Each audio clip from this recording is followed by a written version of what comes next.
Thanks for choosing this free Anfield Index podcast.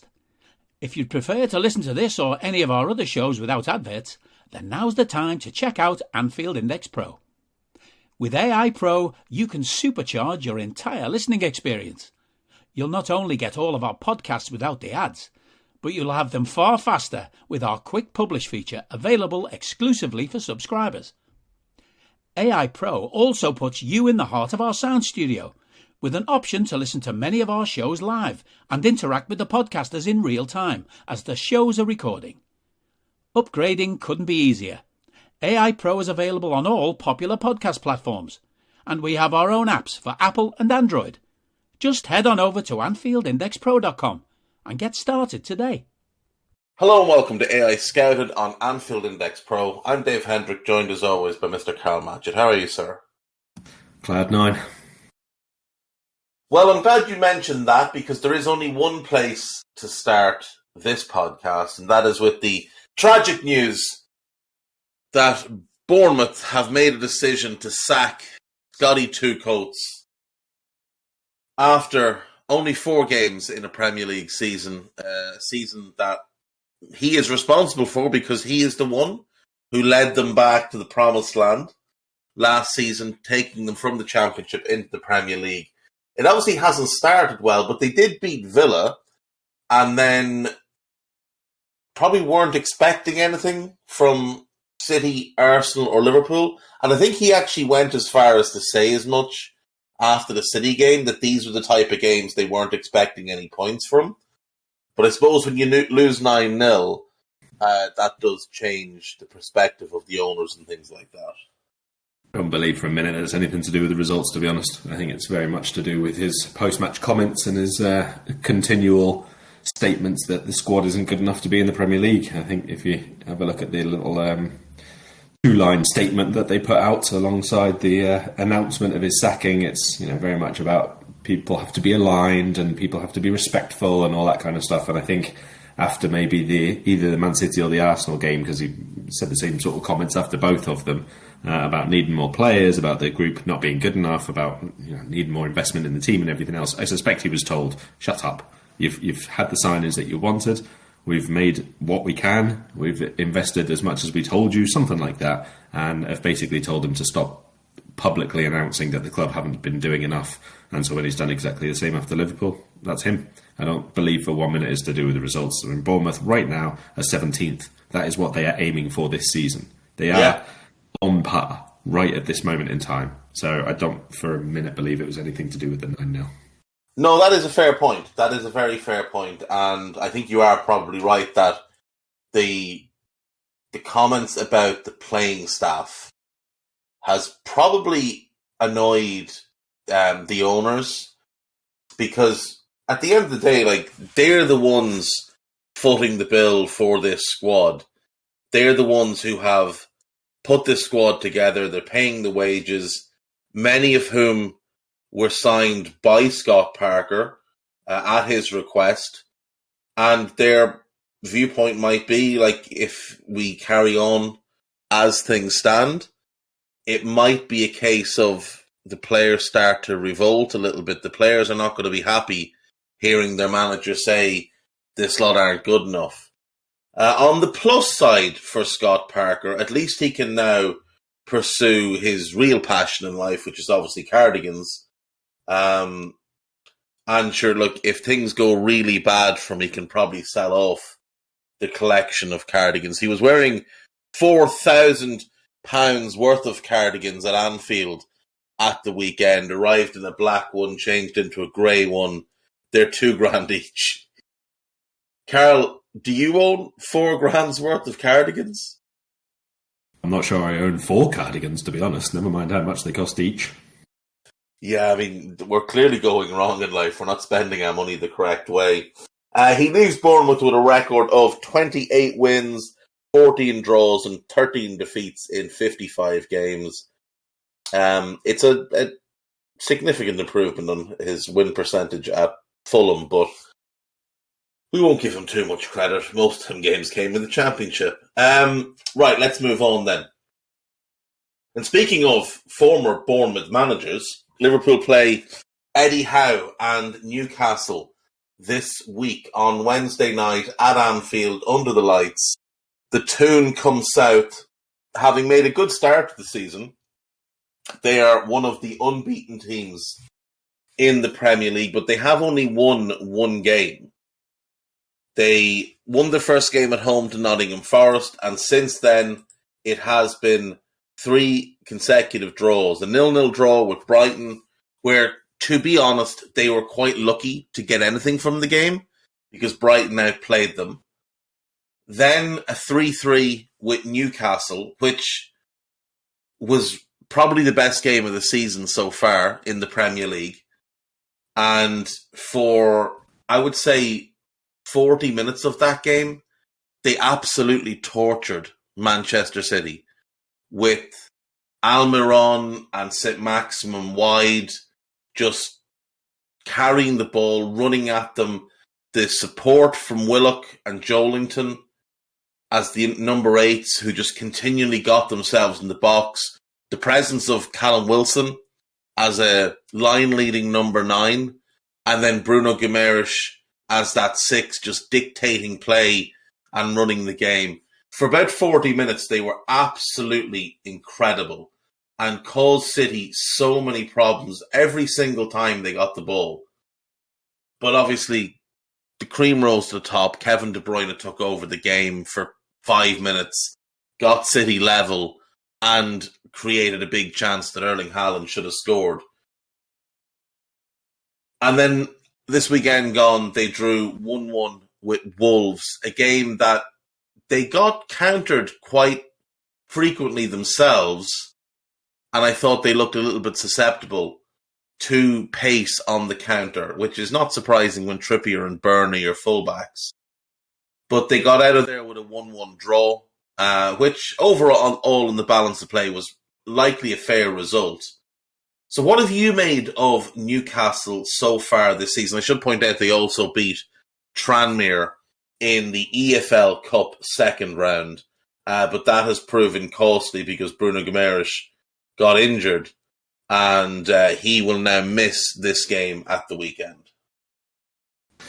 Yeah, I think it's been really interesting actually watching Newcastle so far. I think the development has pretty much continued in the same line as we were seeing in the second half of last season, where they did do well. They did really well to get as cohesive as they were playing by the end of the season. I think obviously in the initial games, even after they'd signed 1 or 2 players, it was still a bit of a grind for them. It was still a bit about results over anything because of where they were. But as soon as they got a couple of victories in a row, they were clear. Like, they were already done. They were playing much better. They had managed to find a bit more solidity in midfield, which I think was a really important thing for them last year. Moving Joelinton back into that role has been a masterstroke, let's be honest. It's like watching a different player, basically. I think he now looks like a player worth the amount, or nearly worth the amount that they paid for him, even though it's not what they bought him for, obviously. There are definite parts of this team which are still not as good as the rest. It's a little bit of a mismatch now. You can see that, when Guimaraes is playing really well, and Saint-Maximin's had I think 2.5 really good games so far this season. You can see that a few of the players are quite clearly a level above 1 or 2 of the others. And there is going to be that little bit of disconnect at the moment when, it's a big regeneration of the squad. You would expect that over the next maybe 2 transfer windows, they might bring in like one really big player again, one really good signing like Guimaraes is, who is a level above again. But I think most of the rest of the recruitment should probably be focused on upping the overall squad level, so that when you've got a couple of injuries, you're not anymore bringing in people like, Chris Wood, to be honest, who was one of their signings and is just not a fit for this team at all. I don't really know how much he's going to play now this season, to be perfectly honest, because he was a big signing only, 6-7 months ago in terms of money. But he's already second choice behind Wilson when he's fit. They've now brought in Isak as well, who I assume is going to play maybe from the sides most of the time to start with when Wilson is fit. But Wilson's not fit very often, so he'll get a lot of games at centre forward, which again leaves Wood on the bench. So there are parts of this team that I really like. I think the team building is one of the more fascinating ones in the Premier League at the moment in terms of how they intend to get better and how long they're prepared to take to get there. I really like the partnership of Schär and Botman at the back this season so far, as long as they are not getting turned around, because when they do, I think Botman you can see that he lacks a little bit of agility at times. He's absolutely thunderous when he's running straight at you, but if you do get him on the turn, it's difficult for him to get back. Nick Pope, brilliant. I think he's been probably one of their top players so far this season in terms of his positional work, in terms of being quite a bit higher upfield than he was presumably allowed to be when he was at Burnley. And like I say, in attack, Almiron's playing a bit better. So Maximin has had 2 outstanding games and then a bit of a really good game against Wolves, but not for the whole match. But injuries have pretty much hit them quite hard early on this season. I think Emil Kraft is out long term now. Shelby's obviously out, Wilson's out, so Maximin's probably going to be out, and Trippier is uncertain at the moment because he did finish the game against Wolves in the end, but didn't look too comfortable. Yeah, I like what you've said about the way they've sort of built their squad as well, and they are clearly doing it sort of in stages, but what they've put together now in terms of Botman, Guimaraes and Isak as a potential long-term spine, I do think that's something you probably could build a title contending team around. They went out in January after the Saudis took over. They bring in Trippier, Wood, Guimaraes and Byrne. That's 83 million spent. They bring in Matt Targett on loan at the same time. And obviously they went in that great run in the second half of last season. I think at one point they were second only to us in terms of the number of points they'd picked up from January 1st to whatever. I think it was when we beat them at the end of April.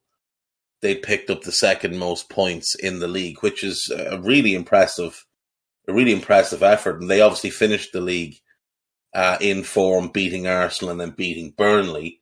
Come ahead to this summer and they keep Matt Targett. Now, at the moment, he's the backup left back behind Dan Burn, but, you know, that's not a bad situation for them to have for now, for the level that they're at. Nick Pope, like you said, has been a really good addition. Botman looks otherworldly once the game's in front of him, but as I said, he is a little bit slow on the turn and he does lack a bit of agility. The partnership with Schär has worked fairly well, but I think for them to move to the next stage, Schär is one of the first ones they'll have to upgrade on. And then the big money went on Isak, £63 million. Now, let's talk about him for a minute, Karl. They've, as you said, they have Callum Wilson, who is a good player, but he is regularly injured. He is their Naby Keita, if you want to look at it like that. Like he performs well when he's in the team, but he is regularly injured. Which means that this new signing, Alexander Isak, is going to have to play a lot early. Now, he's had quite a unique career. He began with AIK in Sweden, made his debut way back in 2016 as a 16, kind of pushing 17-year-old. Scores 13 goals in 29 games, moves to Borussia Dortmund. It just doesn't work from there at all. He only plays 12 games in the 2 seasons he spends there. He scores 1 goal. 13 games, he scores 1 goal. He goes to Willem II on loan. Former start-off point for Virgil van Dijk, should be mentioned. And Sami Hyypiä. He scores 14 goals in 18 games and really sort of announces himself to mainland Europe. Real Sociedad snap him up. And he had 2 really good seasons, but last season was a drop-off. So he went 16 in 45 and 17 and 44 in all competitions. But last season, he only managed 10 and 41 and only 6 and 32 in the league. The lack of goals is a little bit of a concern. Now, he's obviously very young. He's only 22. He'll be 23 in September. But you would surely like to see a little bit more of a track record of scoring consistently to pay out that type of money.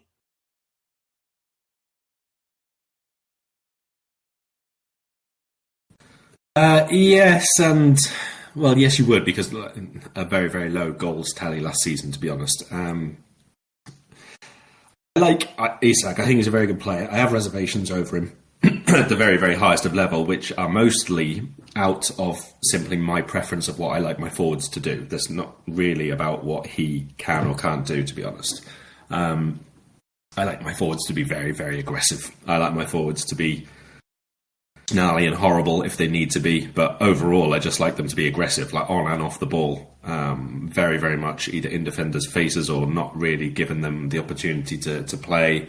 I like them to always be on the front foot in terms of their own movement, and I find Isak a little bit passive. I really do. He's a big guy and he's quite strong, but quite clearly in his off-field mannerisms, I've done a couple of interviews with him. He's very, very laid back, and I think that that's absolutely fine, obviously in a non-football sense.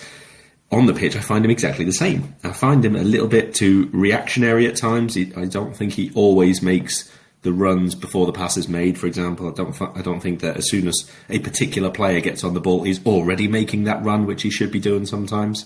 Part of this is because he's not really a 9. He is a bit of everything. He can play as a 10 and a slightly deeper forward. He can play as a slightly wider forward as well. So he's probably had such a mishmash of upbringing, let's say, in his coaching, that there is not just that natural inclination to do something all the time, which is super aggressive and super focused on getting into goal scoring positions and that. I mean, he's a really good ball carrier. He's really, really good one-on-one situations.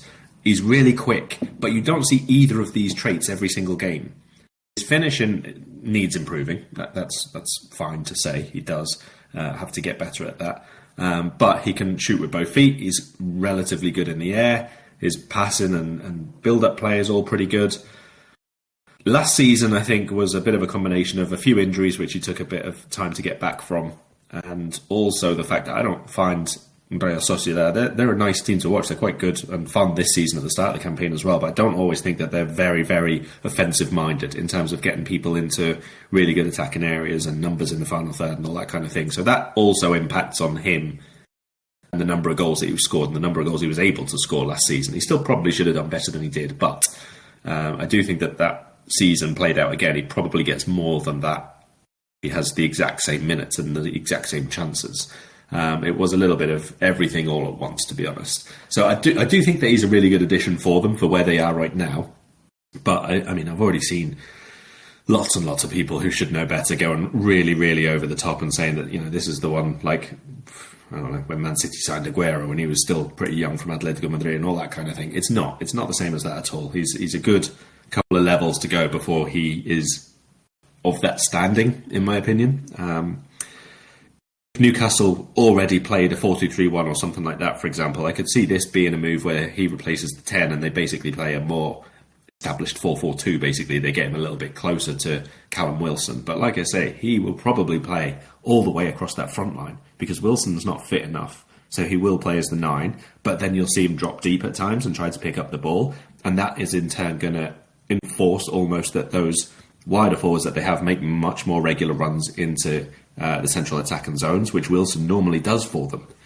Almiron doesn't do that. Almiron comes deep, so Maximin stays wide and then attacks from there when he has the ball. So it is probably going to be a bit of a sticky period in the beginning to try and get him to adapt or to have the team adapt to him.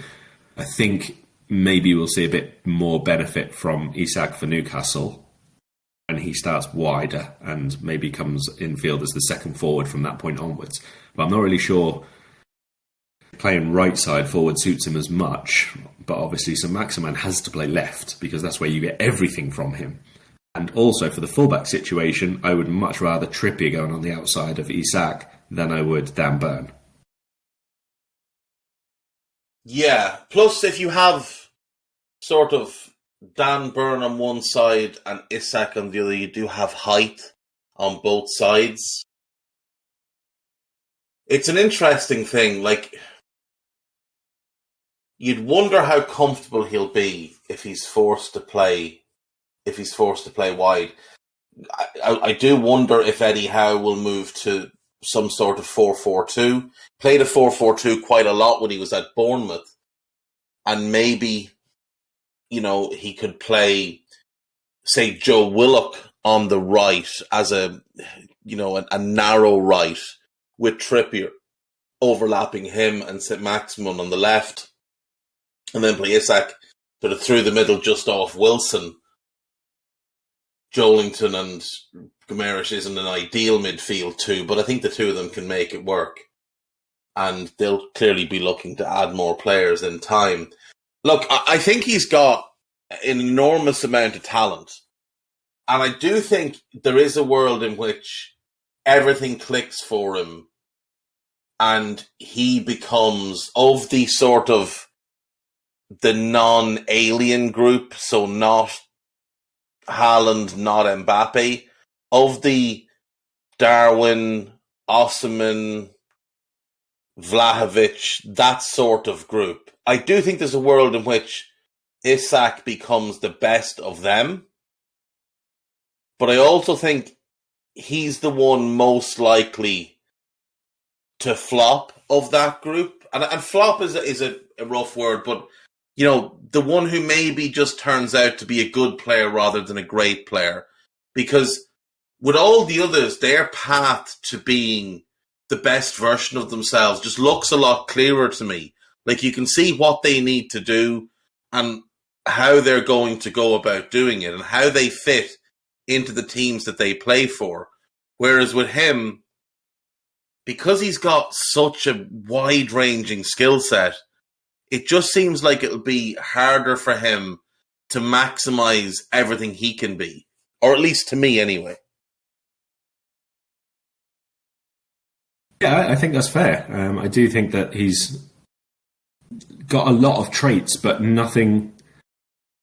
I don't think that there's anything he does 10 out of 10 at this point. Whereas if you took Osimhen, for example, I would say 10 out of 10 for him in terms of not world level, but in terms of what he does, as good as he's going to do already at this point. I would say that is his harassing of defenders constantly. I would say that is his non-stop fighting. I would say that is his hold-up play. All of those things are probably as good as they're going to get already, and he does them exceptionally well. I think Isak has areas where he can improve nearly everything in his game, to be honest. And that's a scary prospect, but I'm not 100% convinced that he has the... not even the mentality to do it. It is just maybe just the personality. I'm not really sure.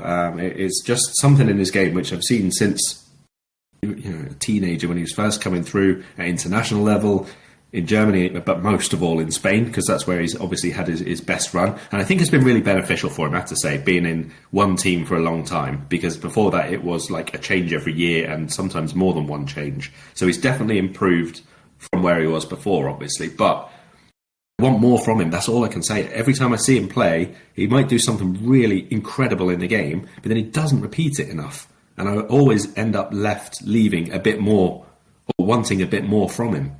It's like, you are capable of beating this team, this defence that I can see in front of you.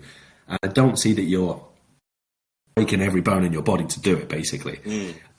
Like I say, it's mostly a perception of what I prefer to see in my forwards. And like, let's put Luis Suarez as the top of that. Like, there's nobody else like Luis Suarez ever. As much as we love Salah and all the rest of it, Suarez is what I look for in a forward. Maybe a bit less biting and that sort of thing, but basically in what he does in terms of his on the ball and off the ball stuff, that's what I like for a forward. So when I see people are capable of doing this, and when I see Isak is capable of doing something like that on occasion, it very, very much leaves me frustrated when I don't see him do it more often. That's how I feel about Isak. The one thing I would say is I think Eddie Howe is a really good coach. Yep, Eddie Howe and his coaches are very good coaches at developing players. That's what I think.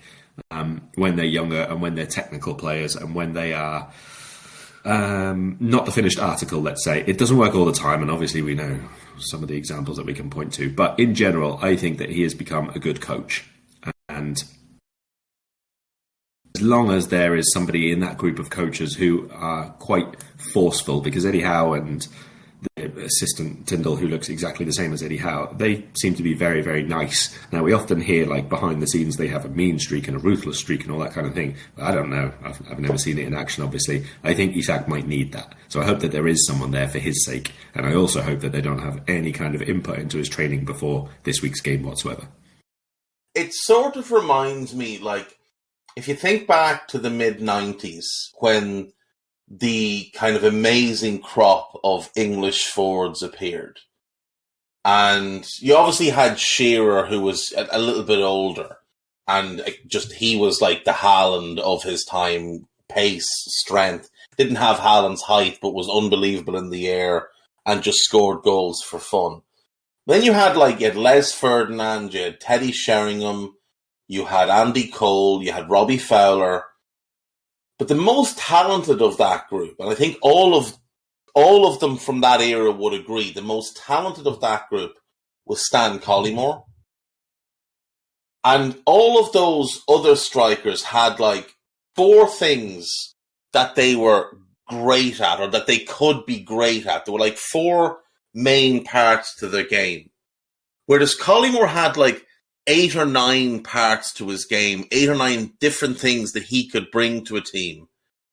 And while those four sort of worked on their things, and maybe they had 2 attributes where they were 10 out of 10 and 2 others where they were 9 out of 10, Collymore could have been 8 and 9s across the board. So he might have not had sort of one where he wasn't as good in the air as Les Ferdinand, or he didn't have the penalty box instincts of Andy Cole, or the finishing of Fowler, or the link play of Sheringham. He wasn't on their level in those areas, but he was a level below them and had a more wide-ranging skill set. Now, obviously, Stan had his mental health issues and different things that, there's no real way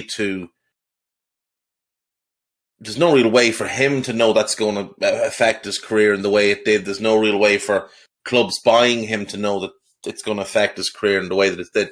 But Isak reminds me a bit of Collymore. He doesn't have Collymore's strength, but he's got that height, that dribbling ability, that pace, that power, and that wide-ranging skill set.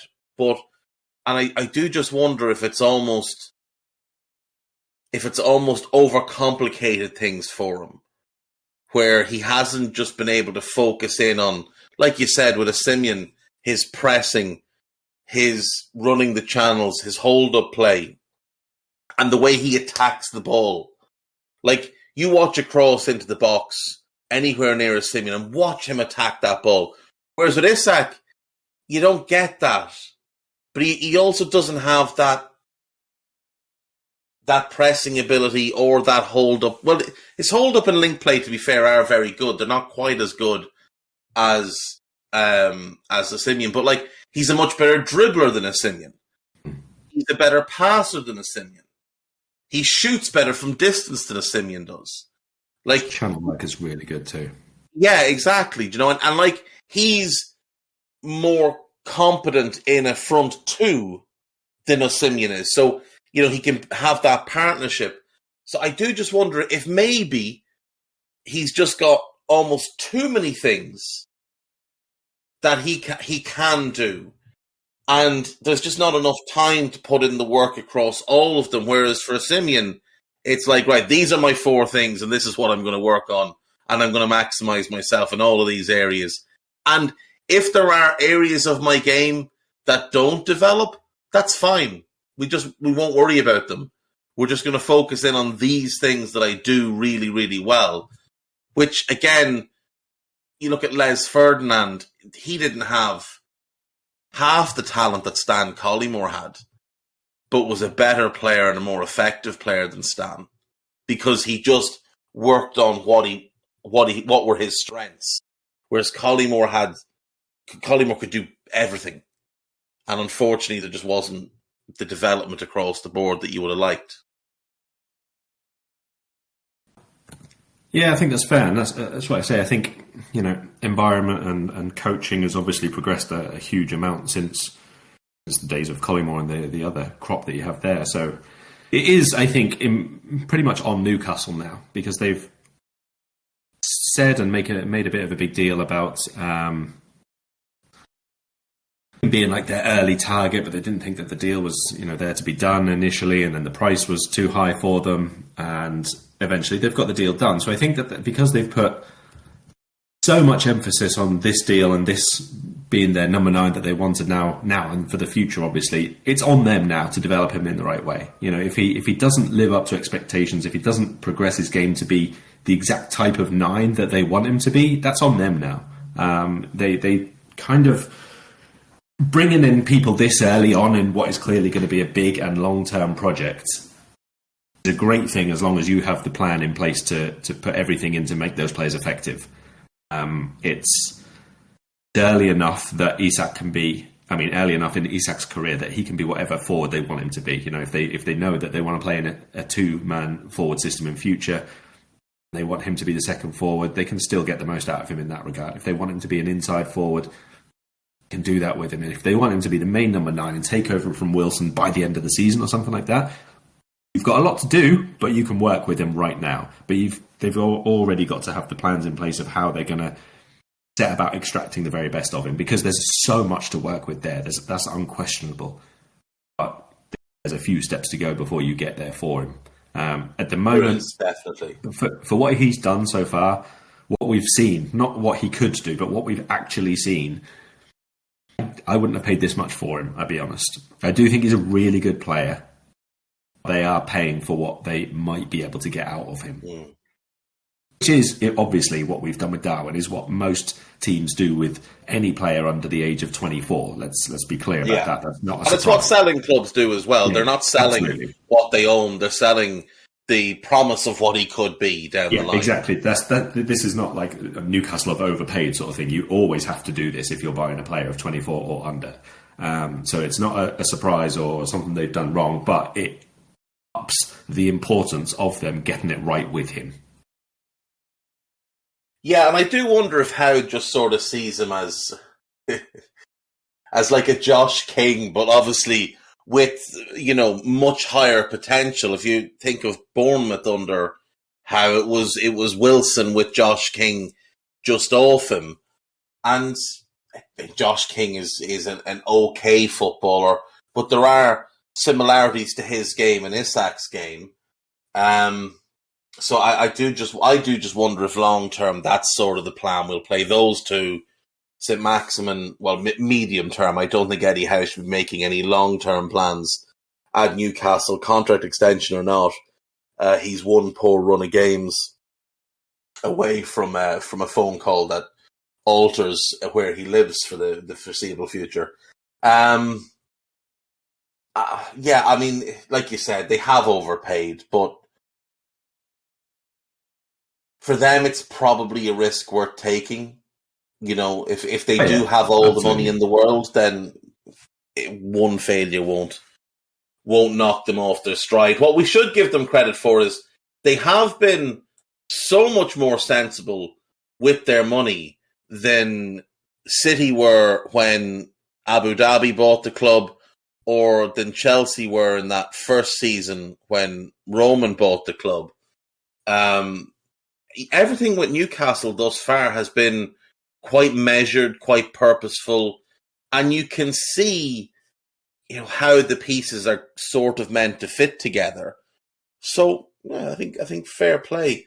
What are we expecting then this weekend from them? We said, no Shelvey, no Wilson, no Guimaraes, no Emil Kraft, who's out for, I think, 6 or 7 months. St. Maximin is a doubt, and Kieran Trippier is a doubt. It remains to be seen if Isak is ready to play. He didn't get, obviously, international clearance to play at the weekend. Will it come through in time? Will he be ready to play? It's up in the air at the moment. If he's out, or let's just say he's fit and Trippier's fit, because otherwise it's just too many players out. Trippier should be okay. I've just literally read Howe's talk from half an hour ago, so he says Trippier should be fine. Okay, so Pope and goal, Trippier right back, Dan Burn left back, Schär and Botman. There's no reason for them to change that defence. It's working for them. The midfield, though, then is likely to be the Joe twins, Willock and Linton, with... It's like that one. The Longstaff is the only available kind of six that they have. And then up front... Right. He was okay against Wolves. Yeah, he did fine. Oh, he did absolutely fine against Wolves. Obviously a much more functional, shall we say, midfielder than Guimaraes is when he's been playing in the six role. And I think Guimaraes moving back into the six instead of as an 8 last season as he was is quite an interesting move as well, which maybe hints at them feeling that they are now good enough to play football rather than sort of stop first and then play afterwards. You know, that's quite an interesting little internal shift, I think. Yeah, and it shows confidence. I mean, to do it, to do it against Nottingham Forest or Brighton or even Wolves is one thing, but they did it against City. And to go out against City and say, we don't just think we're here to make up the numbers. We're actually going to take this game to you, and then go and do it. It is really, really impressive. They obviously ran out of steam a little bit, but I thought it was good to see, and it's one of the things that concerns me about tomorrow night. Though without St. Maximin and without Wilson and without Guimaraes, obviously it's a very different proposal from them. So up front, I'm thinking Almiron, Wood, and Isak as a 3, maybe. So I don't think Isak would start, even if he is available, to be honest. They've had minimal training sessions with him. Obviously, I'm not sure what exact fitness level he'd be at, but it would be a surprise, I think, if he's thrown straight in. So I would imagine Fraser comes in from the start, but Murphy Murphy is if he's available, basically all they need is the paperwork done, and Eddie Howe's just confirmed, basically, if he gets the paperwork, if he gets the stamp of approval to be able to live and work in this lovely country, then 75 minutes before kickoff is the cut-off point for that. So he's going to travel, he'll be Anfield for the game one way or another, and if they get it all done before 70-minute cut-off point, he'll be in the squad. I would imagine that would just be an off-the-bench sort of thing, but we'll see. The only thing that I would say from that front line is, Chris Wood, I'm not like a huge fan of anyway. He's okay, but he is pretty much as a... Excuse me. Sneeze came out of nowhere. Talking about Chris Wood and allergic to him, obviously, and that type of forward, after I've been discussing what I do like in a centre forward. The only thing I would say is that Almiron and Maximin have obviously been playing as inside forwards and lots of buzzing around Callum Wilson and that. It would almost be worthwhile swapping them flanks and playing them as almost old wingers so that they're an outlet with channel running and everything, but able to cross on their favoured foot for Wood, because he's not going to be the same type of running in behind. He's not going to be the same type of link player, dropping and then spinning off and running in as when Wilson is playing, obviously. So maybe not for the full game or, from the first minute till the 45th, but in game, there might be some opportunities for them to have those wide forwards switch over and just provide a little bit more ammunition for Wood, let's say. Yeah, I think that's not a bad shout at all, because Chris Wood, he's a hard-working player, and he's a decent player at the Premier League level. There's no doubt. I mean, you don't knock around the Premier League as long as he has. You don't have 4 consecutive seasons of double figures goals without having a little bit of something about you. So he is a decent player, and shouldn't be forgotten that he isn't. That's what he is. But he's limited in what he can and can't do. So, yeah, I mean, getting wingers on their natural foot who can cross to him and cross early and give him the opportunity to attack balls in the air, I think that does make sense. Fraser's a really good crosser, actually. I mean, in general, Fraser's I'm not a great huge fan crosser. Crossing in general, unless you're very, very good at it, is a bit of a waste, in my opinion, a lot of the time. But Fraser is one of those who's really good at it. He is, and so is Kieran Trippier. So if they have those two maybe on the right-hand side, and they have both crossing options, like Fraser from sort of a bit higher up and Trippier with crosses from a bit deeper. That could be a decent route for them. You'll get Almiron is not a great crosser, but what he does really well is when he plays on the left, he does whip a ball in behind the defence into the old corridor of uncertainty quite well. And Wood does have that sort of long-legged nature of getting a foot to things. So those could be decent outlets. And if you're playing Almiron on one side, you've got Dan Burn as a defensive presence behind him.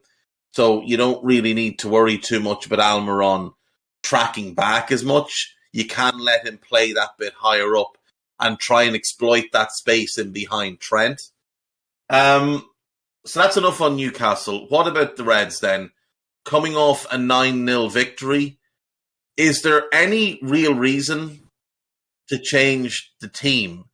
Obviously, you'd rather change the left-sided midfield role because it's not the role for Henderson.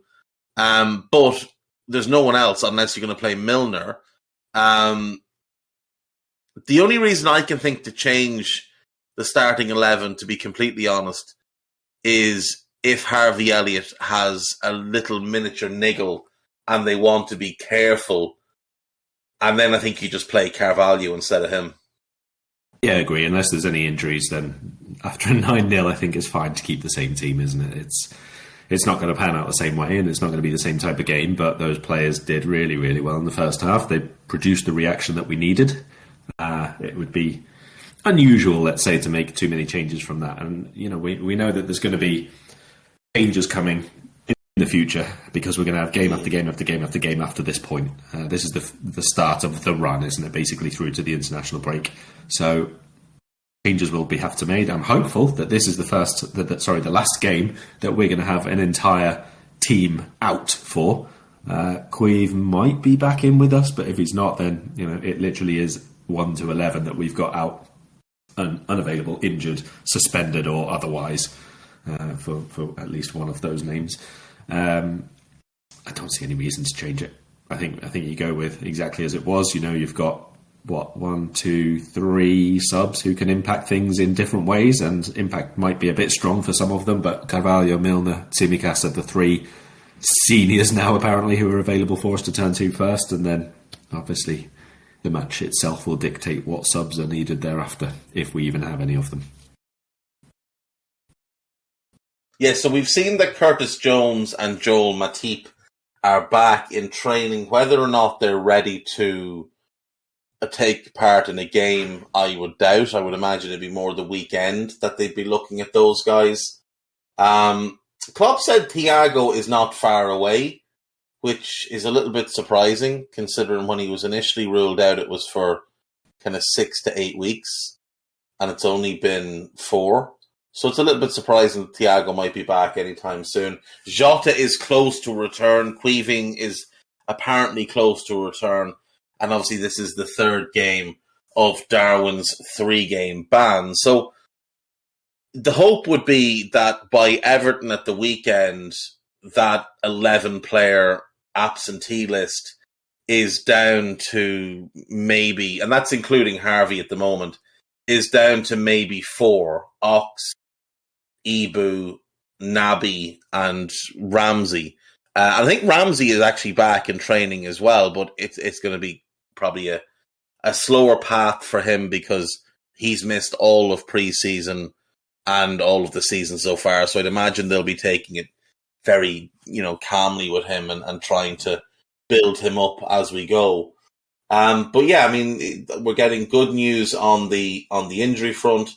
I still have my fingers crossed, though, more out of habit than expectation that something will happen in the transfer market. I note that today, Borussia Mönchengladbach have agreed a deal for Julian Weigl, which could potentially free up Quadio Kone, or Manu Kone is what people call him, what he goes by.